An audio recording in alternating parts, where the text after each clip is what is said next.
Hello guys, আজকে আপনাদের জন্য একটা ঢেঁড়সের নতুন রেসিপি নিয়ে চলে আসলাম। আপনারা ঘরে চাইলে এটা করে দেখতে পারেন, খুব টেস্ট লাগে খেতে।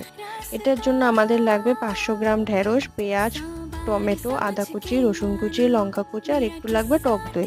ফার্স্টে প্যানে তেল গরম করে ঢেঁড়সটা আমরা আগে একটু হালকা করে ভেজে নেব।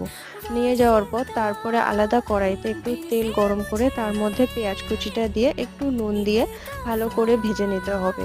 নিয়ে তার মধ্যে দিয়ে দিতে হবে রসুন কুচি আর আদা কুচিটা দিয়ে ভাজতে হবে। ভেজে তার মধ্যে দিয়ে দিতে হবে টমেটোটা। একটু ভাজা ভাজা হয়ে গেলে, একটু গ্রেভি গ্রেভি হয়ে গেলে তার মধ্যে দিয়ে দিতে হবে টক দইটা। টক দইটা দিয়ে ভাজা ভাজা হয়ে গেলে তার মধ্যে ঢেঁড়সটা দিয়ে ভালো করে কষিয়ে আপনাদের রেডি ভেন্ডি মশলা রেসিপি।